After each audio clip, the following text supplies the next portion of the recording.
Hello and welcome to The One Show with Alex Jones. And Matt Baker. And no prizes for guessing that tonight's show is a comic relief special. But did you know that it's 25 years to the day since the very first Red Nose Day? Well,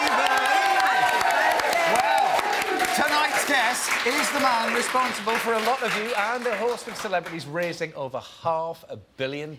Yes, he also happens to be one of our very best love writers with a CV as long as your funny bone. Yeah, he created Blackadder, 4 Weddings and a Funeral, Notting Hill, Love Actually. All the greats. He helped bring Warhorse, Bridget Jones's Diary and Mr Bean to the big screen. Yeah, but here's the thing. He absolutely hates it when people heap praise on him. Yes, so please welcome the moderately talented, relatively normal and not very well connected man behind comic relief. It's Richard Curtis. There we go, Richard. Nice to see you. Welcome, Richard. Well, it's my job tonight to praise the British public for all that money they've given. No praise at all. Well, that's in the amount of people, you know, that I've been chatting to, and everybody goes, 25... Is it 25 years since I know. None of One Direction were born. And, well, I know, well, that's the weird thing. That's why I think it's getting easier, because people have grown up with it. Yeah. Well, getting easier, but also getting harder to come up with brilliant things to do on the night. Well, do you know, the great thing is, new comedians do come along. We're not stuck with the old bunch all the time. That is one of the excitements of it. Yeah. That we can exploit the new folk. Sure. But it's a very important date in the British diary. It's like Christmas by now. So what have you got planned for the 15th of March this year? Can you give us a hint? Most of it's got to be kept secret. Apparently it's going to be drip-fed. Okay. But we have got some fantastic things. I mean, we've got every single presenter you love presenting the show. Have you had a phone call yet? Let's move on. I've written... we've got a fantastic Call the Midwife. I've written something for Rowan. There's another little thing I'm writing which hasn't been seen for a while, which is on...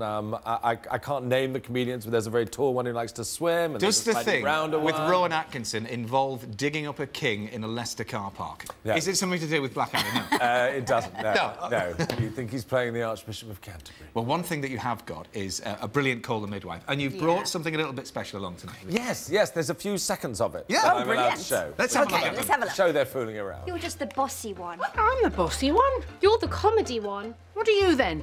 The beautiful one. Which one am I then? You're the hopeless one. No, I'm the hopeless one. You're the weird one. And tiny. No, you're massive. Rude. Brilliant. I mean, I do have to say, I think it is going to be the funniest year yet. I have lied and said that before, but it is going to be an extraordinary But you mean show. it this year? I mean it this year. Yeah, right. Also in the studio tonight is Paul Barry, a teacher from Hampshire who, along with his pupils, has been raising money for comic relief every year for the past 25 years. That works out at about 30,000 fundraising ideas over the years. So if you are stuck for something to do on the 15th of March, then Paul has, of course, all the experience and a giant red nose full of challenges. Yes. Now, if you email us with your name and photograph, Paul will assign you a challenge that you will have to stick to. Come hell or high water, you'll have to do it. Yeah. We'll show the results very shortly. Yes. But someone else with a challenge tonight is Lucy Siegle, who is live in Ghana for us tonight. Can you believe it? Now, Lucy's finding out how some of the money raised has been spent in Africa. And we also gave Lucy a bit of a challenge, didn't we, Luce? Yes, indeed. You have set me a challenge here tonight in Ghana. It's a Richard Curtis-inspired challenge. Thanks for that, guys. I've been running around like a lunatic trying to make that happen as if it wasn't hot enough, and you'll see the fruits of my labours a little bit later on. Now, yes, of course, I'm here in Ghana. I'm in Accra, the capital, and this is Osu Night Market. It's one of the biggest night markets. It's really, really busy. It's very, very exciting. Now, I've had 2 big surprises here.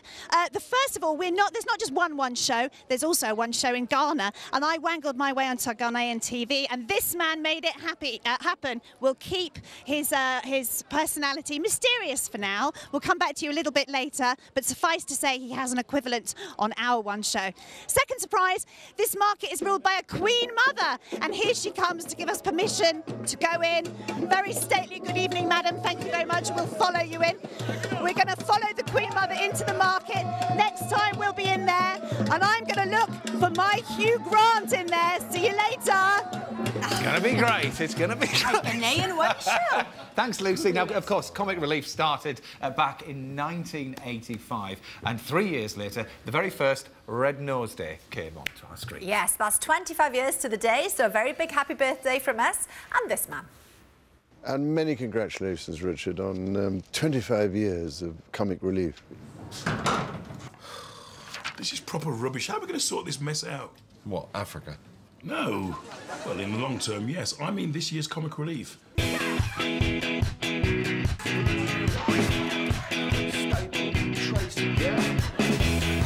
Respect.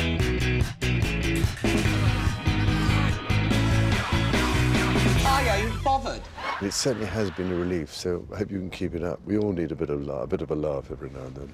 Well done. There are so many things I've done for Comic Relief which I absolutely adore, and they always make me roar with laughter when I think of them.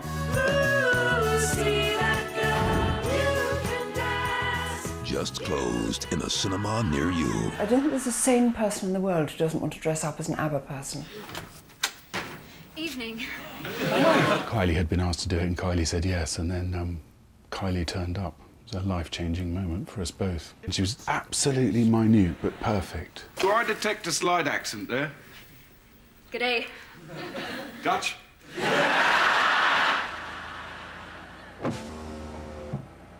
What's occurring, Pussycat?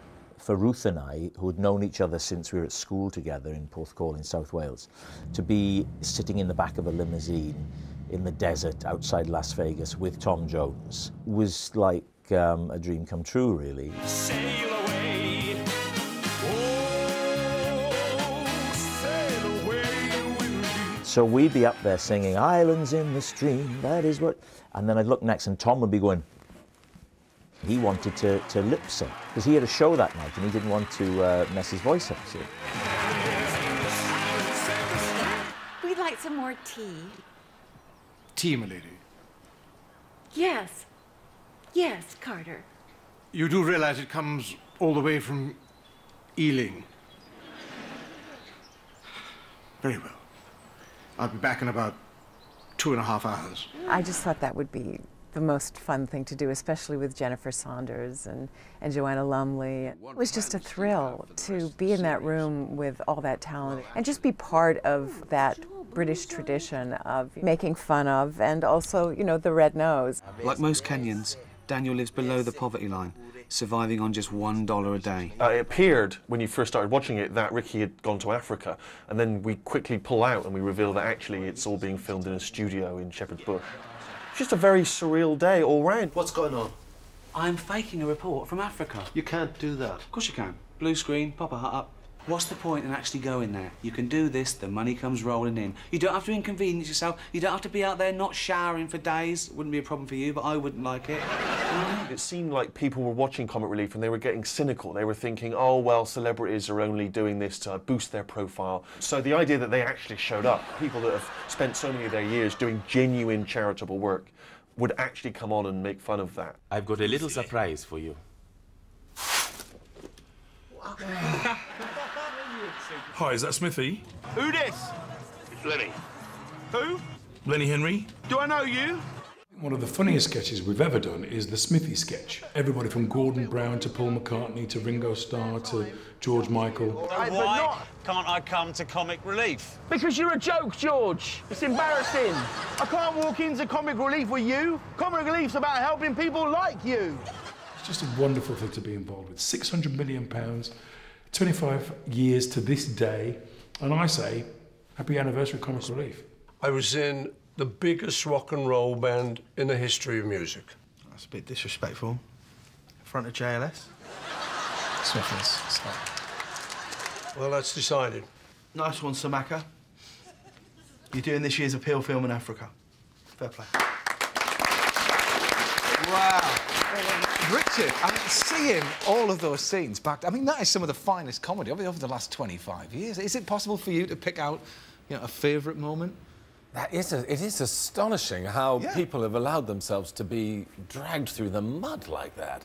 It's terrible, yeah. No, I think one of my favourite moments was a nice moment when Dawn asked me if she could kiss Hugh Grant. Of course. And we said, yeah, if we get £1 million, I think Hugh asked £1 million to do it. Yeah. And that was a particularly exciting moment early on. We had a feeling that you might say that. Yeah. So we got that. Anyway, so let's have a little look at Dawn and Hugh just having a little peck.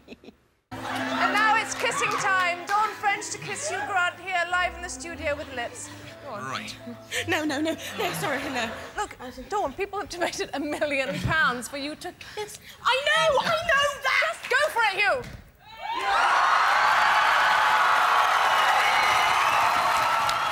Excellent. I love as well that she's got a Liz Hurley-inspired dress on to do it. That's very good. He's never been able to find happiness since then. I know. Tragic, really. Yeah. But on a serious note, Richard, what's inspired you to keep going then for 25 years? Well, it is an extraordinary privilege to be in a position where you can raise the money that we've raised. And I sometimes say, because it takes, 4 or 5 months every time, that if someone said to you, you could save one child's life by working for 4 months, you definitely do it. And what's absolutely extraordinary is everyone who gives a fiver does that.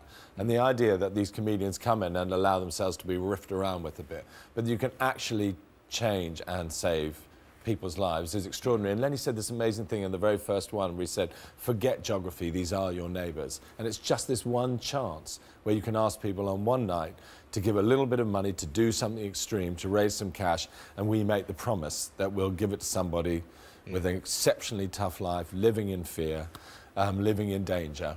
And that's enough for me. Yeah, and I guess, of course, right at the very beginning, you knew it wasn't going to be a short-term thing. You obviously wanted this to go on and on and on and go from strength to strength. No, I hoped the first one would fail. No, I remember how we thought, oh, well, if we raised £5 million, that would have been a nice stab, and then we raised 15, so then we had to do it again, and then the next one we raised 27. And so and you had to get more phones and everything on the first night, didn't you? Well, it was this, when the first time we ever said get a fundraising pack, we had 3 phones waiting. And I think 27,000 people rang. So I remember being up at 4 o'clock in the morning with very angry fathers saying, my child said I had to get through to you to get the fundraising pack. It was exceptionally chaotic. Yeah. Slight underestimate there on the phone front. Yeah. Well, celebrities aren't the only ones happy to play the fool for comic relief. You at home are more than happy to do it as well. In 2003, I broke the world's oldest existing maritime record for comic relief when I took a paper boat down the entire course of the River Thames. There were people all the way along the riverbank waving and saying, well done, keep going. We love weird and wonderful fundraising events, and that's great. There was a constant worry that the paper boat wouldn't make it, and suddenly it ended up on the news, and my £500 suddenly got blown out the water. It was getting on towards £10,000, which was fantastic for someone who really only set out to raise 500 quid. Back in 1993, so I used to look after Lenny Henry. I was his bank manager. Unbeknown to me, the staff and the customers clubbed together to have a bath put on this pavement full of tomatoes, which I was sponsored to sit in. My family was all in on it. Everybody was apart from me. There were a pair of swimming trunks in my briefcase, which I just hadn't seen, to sit in that bath of tomatoes for half an hour on a March morning.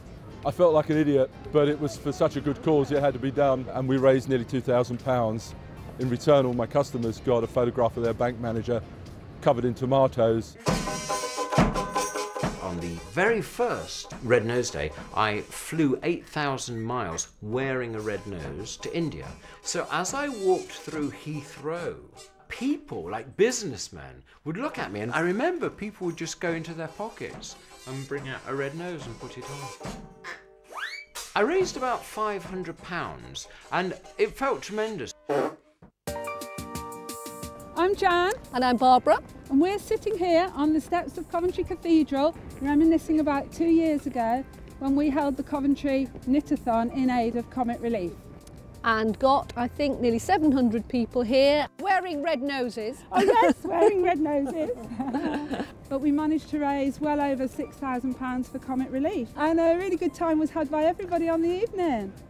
And this was just from a small idea, whereas I was teaching my girls to knit, and we thought, what can we do related to knitting for Comic Relief? It was a real buzz, it was great. I either may have donated £6 myself just for the fun of it. I really can't remember how I fundraised this £6 back in 1988. Apart from...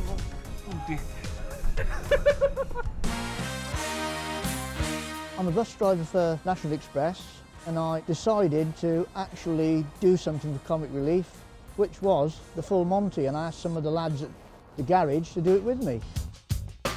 When we were sort of getting changed and we were watching how many people kept going into the room, and it got fuller and fuller until it was sort of that many in there you couldn't hardly move. And Kevin looked at me, I looked at Kevin, Darren looked at me, I looked at Darren, and I thought, are we going to really do this? The audience absolutely went ballistic. Out of 2 shows, we raised a grand total of £3,100 for Comic Relief. So we felt like pop stars. We wasn't like Chippendales, we were more like a load of chipmunks, but it worked. Speak for yourself. Cracking ideas. The paper boat, It's a great idea. My favourite. But anyway, all the money that they made went to projects in Africa and the UK, and to people like Ellie Jo, to Lottie, to Lillian, Mike and Nigel, who join us now. So Ellie Jo, we'll start with you and your project, Jeremiah's Journey. So just tell us a little bit about that. Well, Jeremiah's Journey is a charity that helps bereaved children, and the group that me and my little sister go to is actually for children who are going to be bereaved. So if we've got a parent who is terminally ill, which is what we have, and it's a place where we can go to talk to other children in our situation. And how is it helping you? Well, it's just a great place to go to help you de-stress, to feel like there's other people like you, so you don't feel so alone or stuck out and different. Yeah. So it's a place where you can, like, people can comprehend with you as well, so it's great. And you make lots of different arts and crafts and different films and stuff. Then, Lottie, you've brought in something to show us that you made there, didn't you? Now tell Richard what this is, look. This is my elephant that I've made, and it's got its ears and the trunk and the little tusk. It is so beautiful. Isn't Thank that you. done? Yeah. Fantastic. It is. Now, EastEnders are teaming up with Comic Relief again this year, and they're targeting the issue of gangs. And you two, you've turned your fire station, Mike and Nigel, into something extraordinary, thanks to some money that you've had from Comic Relief, haven't you, Nigel? Yeah, we had an old shed in the garages that we used to store fire engines in, and we converted it into a boxing club just to engage with the local kids. OK, and how is boxing helping then the local kids in Manchester? Well, some kids can obviously be drawn to the gang culture. So what we say is you can be part of a gang, but be part of our gang. But our gang has rules. Our gang's about getting up in the morning and training and eating a certain way. But they have to have mirror the qualities of firefighters, which are discipline, respect, courage, and they have to do that. And if they can subscribe to that, then they're in our gang. If they're not, then they're not. Yeah. Good. And Lillian, you go to North London Cares. Now, Richard will be very interested in your film club that you have. Yeah, well, the day centre I go to, London Cares have started a film club, and we all enjoy it. We've got a nice little group now, and the volunteers are very nice, you know, and we see a lot of films, and it's the old films I like the best. Yeah. Have you seen any of Richard's? I mean, this is the question. Some of my films are quite old. Now, what was the last film? Yes, well, I did see one, Notting Hill. Oh, yes, that's very old. But that was so boring. It was so old and boring. It was so boring, I fell asleep. Yeah. Well, and then at the sometimes end, that's I nice woke up and it sort of livened up. You know what I mean? No, I can't apologise enough. Have you got a favourite film? Lily, what's your favourite film? My favourite is Casablanca. Is it? Oh, excellent. I couldn't stay awake in that one, I have to admit. Thank you, everybody, for coming in. Thank you so much. Can I just say, it's so important, the work in the UK, and lots of people leading very tough lives here. These are brilliant stories. We deal with domestic violence, we deal with sex trafficking, we deal with so many harsh things. So you have fun, but you can really change, and I'm so admiring of the people who do the job, and I'm so delighted the people who benefit. It must be tough for you to actually decide where the money's going as well. I mean, that's got to be a tricky side. Well, there are lots of brilliant projects, and the great thing about Comic Relief is it is distributive. It is allowed to look around, find the best projects, and then support them. Well, we're about to go back live to Lucy in Ghana, but first, here's what happened to her. There they are now. Look, She started mentioning the One Show. I want to go to Ghana. I want to go to Ghana. Please, Mama Ghana. I'm Lucy from the One Show. One Show? Yeah. No, I am from the One Show. No, you are not. I've never seen you before. We've never heard about you. Look, these guys, they're all from the One Show. Dave the props man from the One Show. None of these guys from the One Show. I am from the One Show. Oh no, I know you're for the One Show. This is mysterious. Nobody believes I'm from the One Show. And the reason why people are so confused, I find, is because there is another One Show. Okay, so the rumours are Ghana has its own One Show. I'm here at the TV station and I'm going to find out what's going on. Where am I? After a brief tour, I find the one man who may be able to shine some light on the matter. Hello. Hi. Hi, I'm Lucy from the One Show in the UK, but apparently I'm an imposter because you have your own One Show in Ghana. Yeah, you know, I'm like, One Show. Okay, welcome. Yeah, I'm the co-host of the One Show here in Ghana. You're the co-host? Yes, I'm PY. Lovely to meet you. So you are the equivalent in Ghana to Matt Baker in London. Yes. What's up, Matt? Who do you host with? My beautiful co-host is not around. Her name is Jocelyn Dumas. I really enjoyed our session together. You're the One Show, we're the One Show. Who copied who? That's what I want to know. We are both copying each other. So what sort of content do you have on the One Show in Ghana? We go from anywhere from talking about drug abuse to anything that relates to the everyday lifestyle. You know, so fashion, music, entertainment. Do you have films about dancing dogs? No. Snow? Hello, we're in Ghana. The One Show Ghana is recorded in these very studios. So this is your studio? This is my studio. Come on, me, come on. Okay. But today I've been invited to be a guest on a daytime chat show. We're here with Lucy Siegle. And I'm just going to demonstrate. It stays on.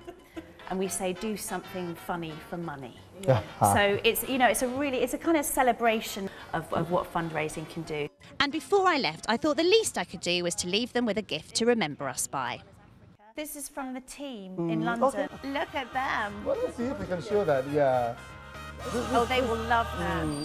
That was a lot of fun. What a great show. Alex and Matt, I think we found our spiritual home in Ghana. I think we should go. Then we wouldn't have to do snow when floods in, would we? It's actually just finished snowing out of the studio now. So there's a new report for you. And Lucy is with the Ghanaian version of you, Matt Baker, right now, apparently.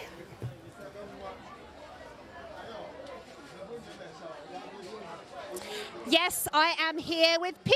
Hey. Now I've given PY 2 challenges tonight. One, he's in charge of dinner. Now we're in Osu Night Market. Is everything here you need to make me a delicious meal? Yes, we can do some banku and shitolo and some fish with some chili sauce. Yeah, I like that. Fiery, good. He's a good cook as well. Okay, now everybody keeps saying Africa is on the move. I mean, that's a real comic relief thing to say. Is that true from your perspective? Yes, it is true. I mean, this is the time for, it can't be any better time for Africa than 2013. We're doing well in IT, we're doing well with our economy, especially Ghana. We're doing well with sports and entertainment. It is indeed the time for Africa to stand for itself. You're enjoying yourself, aren't you, at the moment? I'm loving it, I'm loving it. Oh yeah, I'm hanging out with you. Oh, too kind. Now, the second thing I've given you to do, PY, is to coach the actors for our theatrical extravaganza, which is all part of the Richard Curtis themed challenge. I'm going to send you off to do that now. It thrills me that you're wearing that. Okay, we'll catch up with PY in a minute. See you later. Now, Comic Relief works on the ground here to support charities who are supporting local people to do really, really well. One of those charities specifically works with people who live in urban slums. Now, Evelyn, you look beautiful, by the way. Thank you. Really lovely. Thank you. Really lovely. Now, Evelyn, you grew up in one of the biggest urban slums here. How did you get out? Oh, thanks be to SISS. OK, I'm just going to explain to the viewers at home. You'll hear SISS or SIS a lot here. That is the charity on the ground in Ghana that's funded by Comic Relief. So you got some funding from Comic Relief, from SIS. Yes, I got training from them, and hence, after that, I was given a startup capital to set up a business. So you have a cafe? Yes, a cafe shop with other foods. Well, I've actually been to Evelyn's cafe, and you make a mean omelette, and I know you do a lot of baking as well. You're very ambitious, aren't you, for your shop, for your restaurant? Very much, so ambitious. I intended to expand it further. You want to expand. OK. Evelyn, thank you so much. Really lovely to meet you. From a star of catering to a star of sport. Alam, good evening. Good evening. Now, Alam, I just want you to sum up your achievements for us, straight off. You've got a lot of medals. Just take us through some of them. Thank you. It has been a great honor to represent Ghana and also won the 3-time African champion. But being the first cyclist to have represented Ghana in the just ended Paralympic Games in London. Yes, you came to London for the Paralympics. How was it, very briefly? It was so fantastic. The people of England are so amazing. I thank them so much that they have been able to help me rise to the pinnacle of life as an international ethical leader. And you really did. You've done everyone here proud. Something of a Ghanaian hero. Lovely to meet you. Thank you very much. So, Alam and Evelyn, just two of the people who are really being helped to do amazing things by Comic Relief funding. Now, back to that challenge, everybody. I know you've been waiting for it. You tasked me with finding two great actors in Ostu Night Market, and I have not disappointed you. The scene that we have chosen is the iconic scene from Notting Hill, where Julia Roberts comes in to the bookshop, lays it all on the table. Hugh Grant, he just throws it all back in her face. Gracie, you are Julia Roberts this evening. How are you feeling about acting? I'm fine. I like it. I enjoy it, yes. Oh, good. Are you familiar with the film Notting Hill? Yes. Good. We're expecting great things. Thank you, Grace. Your name, sir? My name is Michael Cody. What do you do as a normal job? I'm a footballer. You're a footballer? Yeah. He's a performer. OK, let's see how you act. PY's been training. OK, 3, 2, 1. Action. There you are. Nothing, you've been bettering. Everyone knows who you are. My mother has a trouble. Remember my name? Fine. Good decision. Okay. You know, everything, reality is not real. You know. But don't forget, I'm just a girl standing in front of you, asking you to love me. I think it is okay. Okay. Ladies and gentlemen, 2 stars are born here as Notting Hill comes to Osu Street Market. Fantastic. One last thing we want to say to the studio. 3, 2, 1. Happy Red Nose Day, Red Nose Day. Woo! Brilliant. Isn't that lovely? There's such a wonderful vibe there, isn't there? Lillian just dozed off during that bit. Okay. It's so fantastic. I mean, what is wonderful is you see things like this, and I'm reminded when I first went to Ethiopia, it was in the middle of the worst famine, and yet still then, you would often meet kids full of so much joy, and all we're trying to do in Comic Relief is to give people the opportunity to have the kind of happiness that they're so massively capable of. And when you see some of the things that have been happening in Africa, you know, 40 million more kids allowed to go to school, 1/3 as many people dying of malaria. It is fantastic, the progress that's being made. That's why we're celebrating. Absolutely. Well, let's bring Paul Barry in. This is our teacher from Hampshire, who is ready to assign Comic Relief challenges to you at home very quickly. Are you ready to dive in straight away? So this is Tony from Western Supermay, volunteered last year. He's raring to go. What can you pick out there for him, Paul? Let's see. We have the challenge is spend a day in any fancy dress of your choice. There you go, Tony. You've got to do it as well. He's wearing fancy dress already. He's happy now. And we need one for Emily and Samuel from Jersey. Here we go. Spend the entire day carrying a teddy bear. Okay. There you go. That's good. So, you two. Very good. I have a lovely one here, but I've also got a lovely picture here of 2 charming. Oh yes. What shall we do? Yes. Well, what will they do? Commute to work on a space hopper. Oh, that's a long way for me. All the way. I'll give it a go. Goodness me. Anyway, that's all we've got time for. I better get on my space hopper because 15th of March is the key day. Richard, thank you so much for joining us. Yes, we'll see you tomorrow. Yeah, we'll be here with Bruce Willis and Adam Hills. We'll see you at 7 o'clock. Thank you. Bye.